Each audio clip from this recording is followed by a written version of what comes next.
profitez pleinement, éteignez les lumières, mettez votre casque ou vos écouteurs, fermez les yeux, relaxez-vous. J'ai demandé à manger du serpent pour mon repas final dans le couloir de la mort.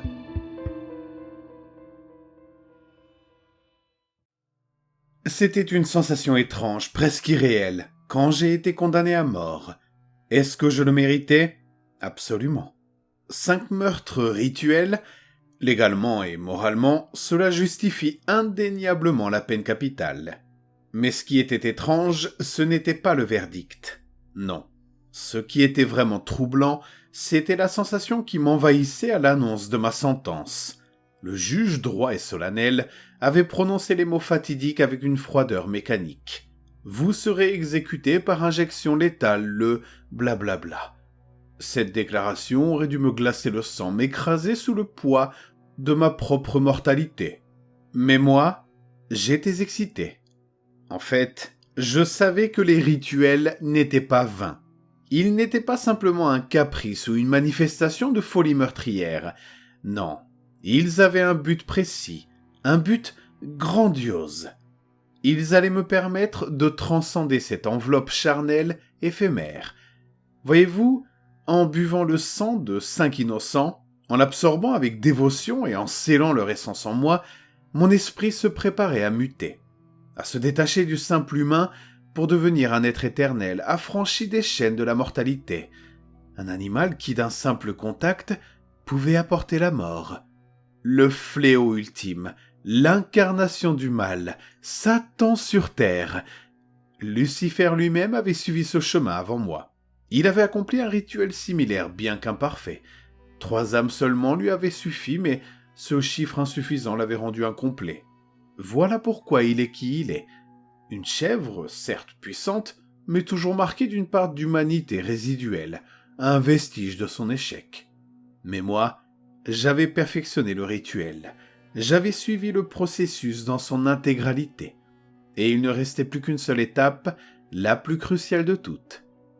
Pour choisir la forme que je revêtirais dans cette éternité de terreur, je devais consommer la chair de cet animal en dernier. La dernière chose que mon corps humain absorberait avant la mort déterminerait l'être que je deviendrais à jamais. Ainsi, mon dernier repas n'était pas un simple caprice, c'était l'élément clé de mon ascension. J'avais réfléchi longuement. Une vache ? Stupide et docile. Un poulet ? Pathétique. Un loup ? Non, trop banal. Non. Je voulais quelque chose de plus symbolique, quelque chose qui inspire la crainte et l'horreur instinctive, un être vil et perfide. J'ai choisi le serpent, un python majestueux, imposant, dont le monde entier devrait baisser la tête devant moi, le prédateur ultime, l'engeance de la tentation et du péché originel, l'incarnation parfaite de la ruse et de la mort rampante. Mais obtenir ce dernier repas ne fut pas une mince affaire. Pendant des années, derrière ces barreaux qui me séparaient du monde, j'ai fait campagne. J'ai remué ciel et terre, inondé les tribunaux de requêtes, exaspéré mes avocats, et le grand public s'est enflammé. L'idée même que je puisse bénéficier d'un dernier repas révoltait les foules. Et le fait que ce repas soit un serpent enrageait encore plus. Les débats faisaient la une des journaux, les pétitions fusaient. Certains criaient au scandale, d'autres à l'hérésie. PETA a fait une crise nationale. Mais peu importait, j'avais gagné. Pas exactement ce que je voulais, mais un compromis acceptable. Un serpent des blés. Ce n'est certes pas un python majestueux, mais une créature rampante tout de même, offerte par un sanctuaire animalier qui voulait, semble-t-il, en finir avec cette histoire. Ce soir-là, dans ma cellule exiguë où la lumière blafarde du néon tremblotait au plafond, je me suis assis face à mon dernier festin. La viande était tendre, moelleuse et fade. Une déception sur le plan gustatif, mais qu'importait. Je ne mangeais pas pour le plaisir, je mangeais pour la postérité. Puis, on m'a conduit à la salle d'exécution. L'injection fut rapide, presque douce. Le Le barbiturique m'a engourdi, puis le chlorure de potassium a fait son œuvre. Ma vision s'est obscurcie et mon corps s'est figé. Mais je souriais, car je savais que ce n'était pas la fin. Ce fut un instant étrange, ce moment suspendu où mon cadavre, vidé de sa chaleur vitale, reposait dans son cercueil. J'étais là, dans cette boîte étroite, attendant d'être introduit dans le four crématoire.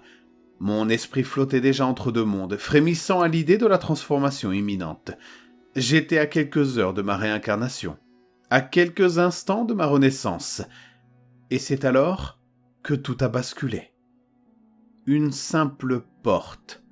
Une porte laissée entr'ouverte par l'incompétence d'un stagiaire distrait. Un détail anodin qui allait tout changer.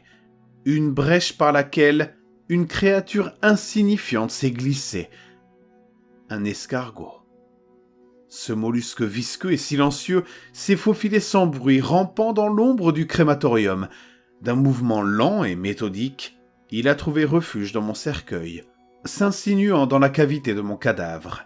Et puis, pire encore, il a touché mon visage, ma bouche entr'ouverte, péante d'un dernier soupir. Et il s'y est logé. Le rituel a fonctionné. Bien sûr que le rituel a fonctionné. Je suis immortel, je possède le toucher de la mort. La mort elle-même ne peut plus m'atteindre. Mais je ne suis pas le python souverain que j'avais rêvé d'être.